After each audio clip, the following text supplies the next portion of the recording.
The crisis of credit, visualized. What is the credit crisis? It's a worldwide financial fiasco involving terms you've probably heard like subprime mortgages, collateralized debt obligations, frozen credit markets, and credit default swaps. Who's affected? Everyone. How did it happen? Here's how. The credit crisis brings two groups of people together, homeowners and investors. Homeowners represent their mortgages, and investors represent their money. These mortgages represent houses, and this money represents large institutions like pension funds, insurance companies, sovereign funds, mutual funds, etc. These groups are brought together through the financial system, a bunch of banks and brokers commonly known as Wall Street. While it may not seem like it, these banks on Wall Street are closely connected to these houses on Main Street. To understand how, let's start at the beginning. Years ago, the investors are sitting on their pile of money, looking for a good investment to turn into more money. Traditionally, they go to the U.S. Federal Reserve, where they buy Treasury bills, believed to be the safest investment. But in the wake of the dot-com bust in September 11th, Federal Reserve Chairman Alan Greenspan lowers interest rates to only 1% to keep the economy strong. 1% is a very low return on investment, so the investors say, no thanks. On the flip side, this means banks on Wall Street can borrow from the Fed for only 1%. Add to that general surpluses from Japan, China, and the Middle East, and there's an abundance of cheap credit. This makes borrowing money easy for banks and causes them to go crazy with leverage. Leverage is borrowing money to amplify the outcome of a deal. Here's how it works. In a normal deal, someone with $10,000 buys a box for $10,000. He then sells it to someone else for $11,000. For a $1,000 profit, a good deal. But using leverage, someone with $10,000 would go borrow $990,000 more dollars, giving him $1 million in hand. Then he goes and buys 100 boxes with his $1 million and sells them to someone else for $1,100,000. Then he pays back his $990,000 plus $10,000 in interest. And after his initial $10,000, he's left with a $90,000 profit versus the other guy's $1,000. Leverage turns good deals into great deals. This is a major way banks make their money. So Wall Street takes out a ton of credit, makes great deals, and grows tremendously rich, and then pays it back. The investors see this and want a piece of the action, and this gives Wall Street an idea. They can connect the investors to the homeowners through mortgages. Here's how it works. A family wants a house, so they save for a down payment and contact a mortgage broker. The mortgage broker connects the family to a lender who gives them a mortgage. The broker makes a nice commission.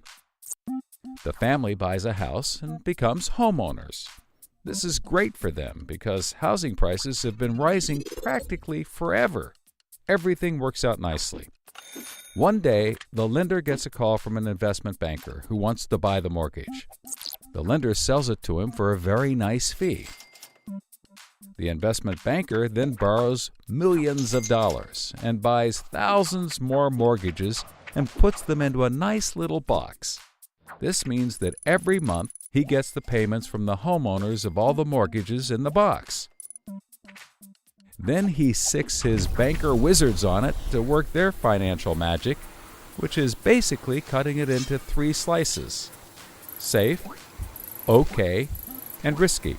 They pack the slices back up in the box and call it a collateralized debt obligation, or CDO. A CDO works like 3 cascading trays.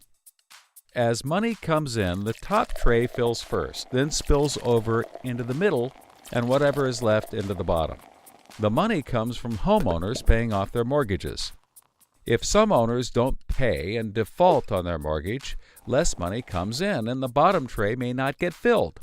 This makes the bottom tray riskier and the top tray safer. To compensate for the higher risk, the bottom tray receives a higher rate of return, while the top receives a lower, but still nice return. To make the top even safer, banks will insure it for a small fee called a credit default swap. The banks do all of this work so that credit rating agencies will stamp the top slice as a safe, AAA rated investment, the highest, safest rating there is. The OK slice is BBB, still pretty good, and they don't bother to rate the risky slice.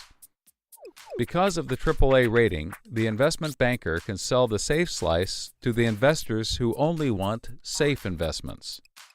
He sells the OK slice to other bankers, and the risky slices to hedge funds and other risk takers. The investment banker makes millions. He then repays his loans. Finally, the investors have found a good investment for their money, much better than the 1% Treasury bills. They're so pleased they want more CDO slices. So the investment banker calls up the lender, wanting more mortgages. The lender calls up the broker for more homeowners, but the broker can't find anyone. Everyone that qualifies for a mortgage already has one, but they have an idea.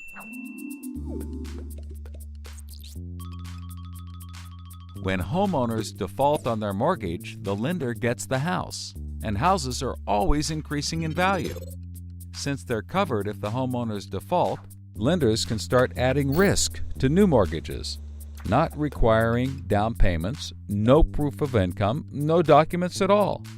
And that's exactly what they did. So instead of lending to responsible homeowners, called prime mortgages, they started to get some that were, well, less responsible. These are subprime mortgages. This is the turning point. So, just like always, the mortgage broker connects the family with a lender and a mortgage, making his commission. The family buys a big house. The lender sells the mortgage to the investment banker, who turns it into a CDO and sells slices to the investors and others. This actually works out nicely for everyone and makes them all rich. No one was worried because as soon as they sold the mortgage to the next guy, it was his problem. If the homeowners were to default, they didn't care. They were selling off their risk to the next guy and making millions, like playing hot potato with a time bomb. Not surprisingly, the homeowners default on their mortgage, which at this moment is owned by the banker. This means he forecloses and one of his monthly payments turns into a house. No big deal. He puts it up for sale. But more and more of his monthly payments turn into houses. Now there are so many houses for sale on the market, creating more supply than there is demand, and housing prices aren't rising anymore. In fact, they plummet. This creates an interesting problem for homeowners still paying their mortgages. As all the houses in their neighborhood go up for sale, the value of their house goes down, and they start to wonder why they're paying back their $300,000 mortgage when the house is now worth only $90,000. They decide that it doesn't make sense to continue paying, even though they can afford to, and they walk away from their house. Default rates sweep the country, and prices plummet. Now the investment banker is basically holding a box full of worthless houses. He calls up his buddy, the investor, to sell his CDO, but the investor isn't stupid and says, no thanks. He knows that the stream of money isn't even a dribble anymore. The banker tries to sell to everyone, but nobody wants to buy his bomb. He's freaking out because he borrowed millions, sometimes billions of dollars to buy this bomb, and he can't pay it back. Whatever he tries, he can't get rid of it. But he's not the only one. The investors have already bought thousands of these bombs. The lender calls up trying to sell his mortgage, but the banker won't buy it, and the broker is out of work. The whole financial system is frozen, and things get dark.